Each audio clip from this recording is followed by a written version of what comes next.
Hey guys, welcome back to the channel, and today I will be talking about the Criterion Collection films that I picked up at the beginning of the month. So if you haven't watched my video where I picked up these titles, you can go do so right here I think. So over the past week or two, I've been watching all of the titles that I picked up, and now I'm going to talk about them.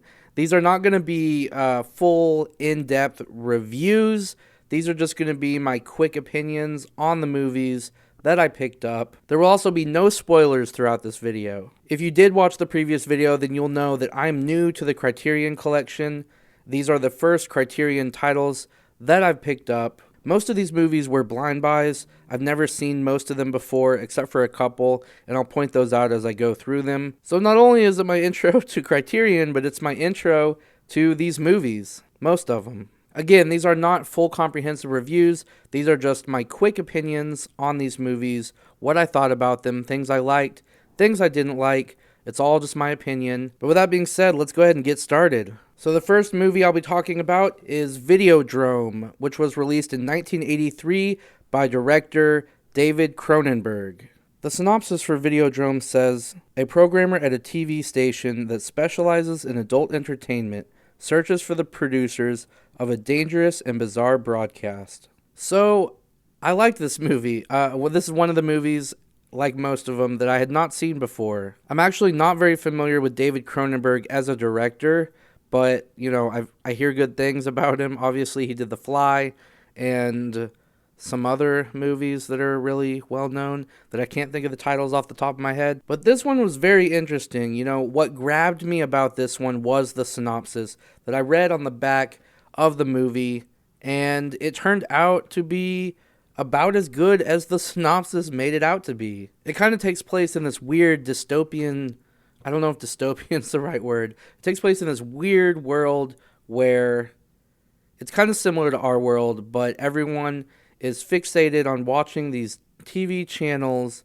that show nothing but violence, and yeah, that's pretty much it. Violence, sex, all that extreme kind of stuff 24/7. And it was very interesting, and it had a lot of really weird imagery, almost like you're on an acid trip to some degree.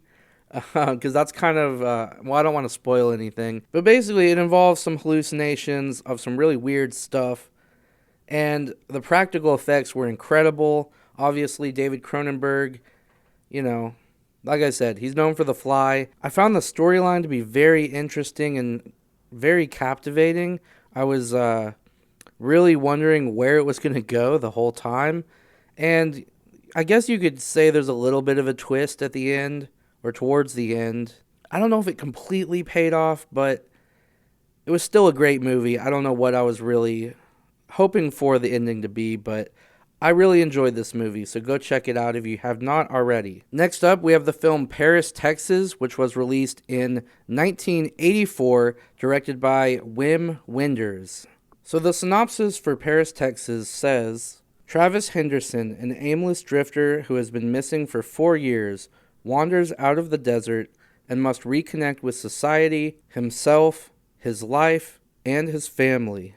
So to be completely honest with you, when I read the synopsis for this movie before deciding to purchase it, I was not that captivated or drawn in. You know, I didn't really know if I wanted to watch this movie. It's also about 2.5 hours long, but I'd heard from many people that it is a great movie and definitely worth a watch. And I agree. After watching it, the synopsis does not do the movie justice at all. There's a lot more going on in this movie that is just hard to explain. It takes you through some emotions, especially towards the end, that very few movies have really put me through. It had a very powerful third act. I did not know where it was heading. I think the driving force of this movie overall is Travis, the main character's backstory. We're constantly wondering, why did he leave his family? Why was he missing for so long?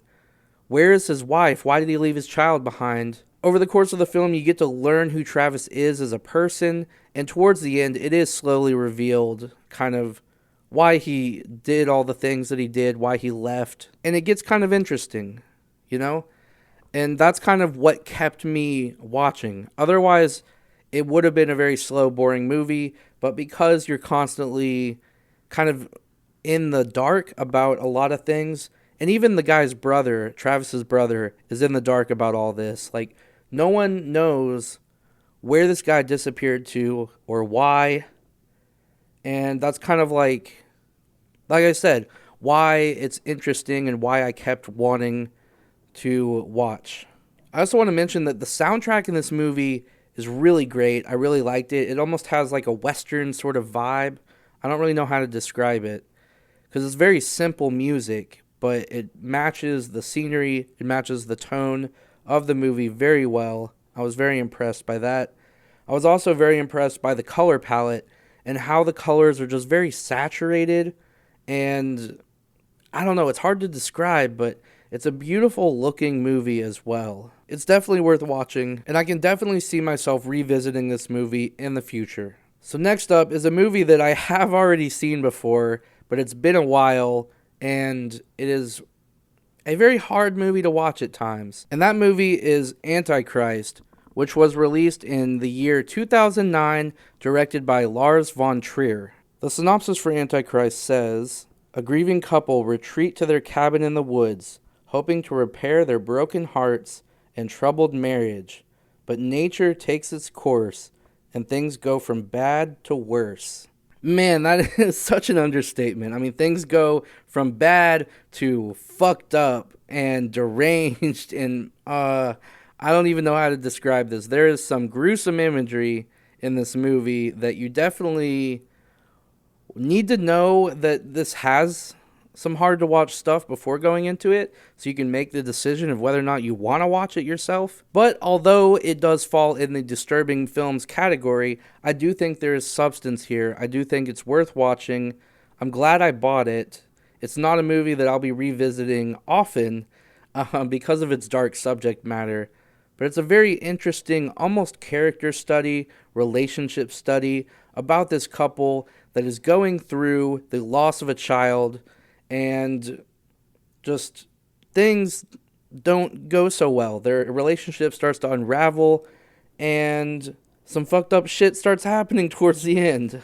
That's about all I want to say about that, but the movie looks beautiful. It has some very, very beautiful shots of nature and shots that almost look like a painting. And I just find this movie fascinating. I feel like it has so many layers of symbolism, so many layers of emotion, and just ways that you could interpret certain things. And I find it very fascinating. So next up we have Mulholland Drive, which was released in 2001, directed by David Lynch. So the synopsis for Mulholland Drive says, "After a car wreck on the winding Mulholland Drive renders a woman amnesiac, she and a perky Hollywood hopeful search for clues and answers across Los Angeles in a twisting venture beyond dreams and reality." So, I'm a huge David Lynch fan, but I did not really enjoy this movie. I mean, there were parts of the movie that I thought were kind of cool and that kind of worked, but overall, I don't know. I was not a huge fan of this movie. And I know this is a movie that lots of people love and lots of people say is David Lynch's like best film or in the top films of David Lynch's. But I have to disagree.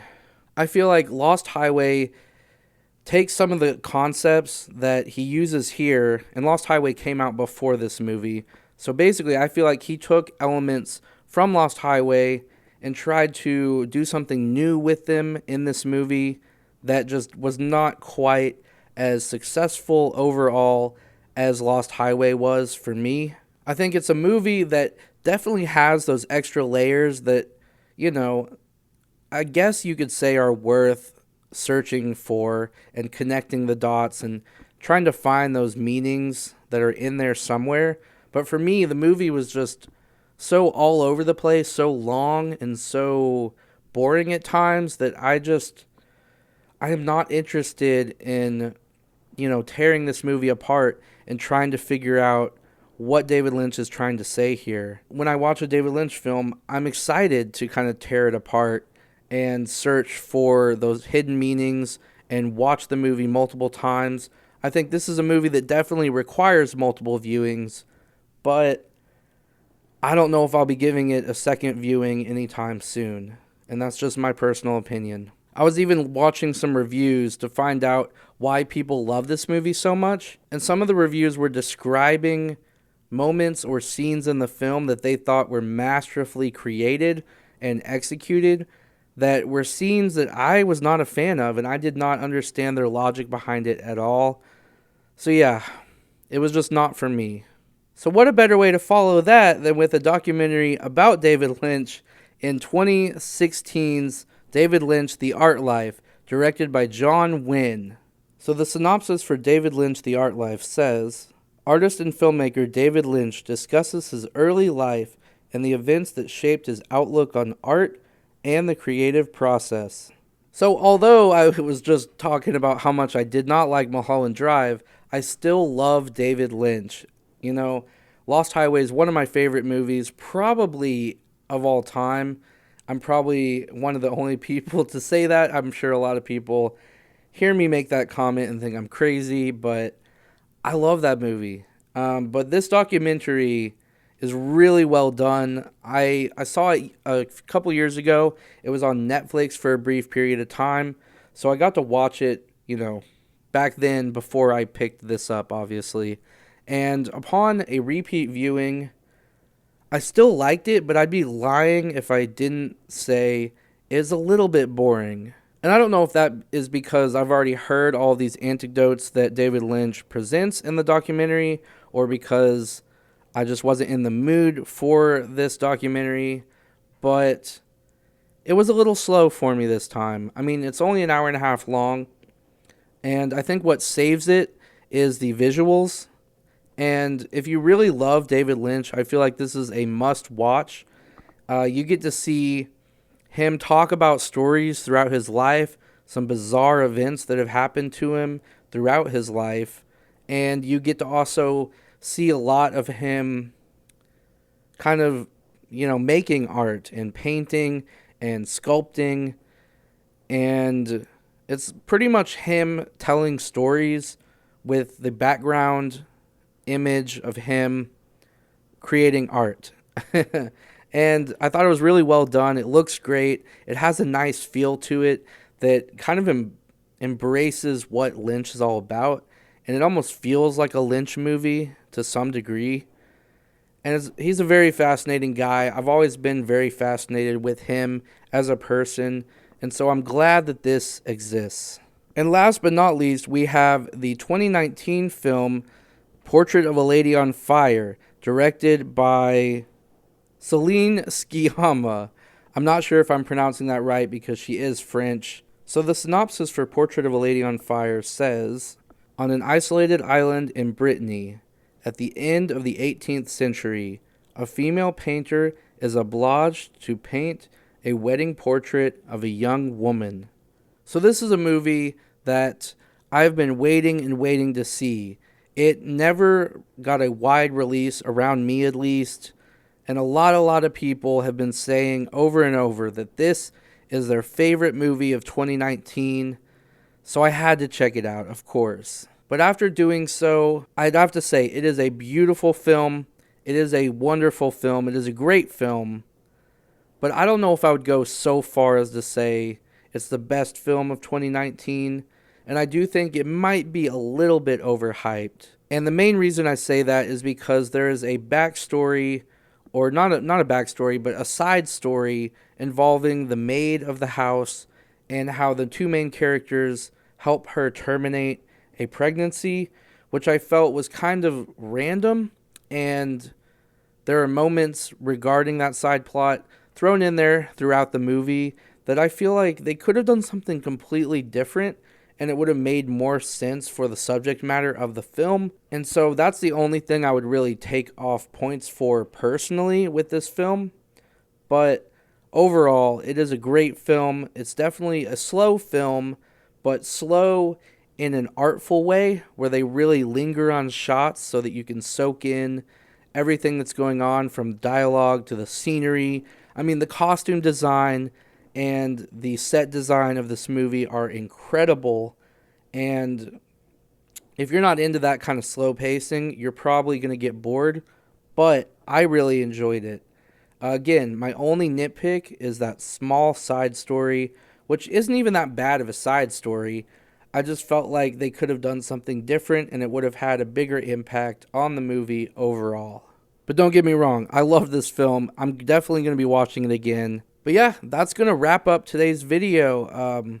So overall, I would have to say that I really like the Criterion Collection. I don't think, for me, it's a company that I can just blind buy a random movie off the shelf from and completely enjoy it every time. I know that's what some people say, but let me tell you, every film that I've seen from the Criterion Collection looks amazing. Some of their movies are definitely more in the high art category.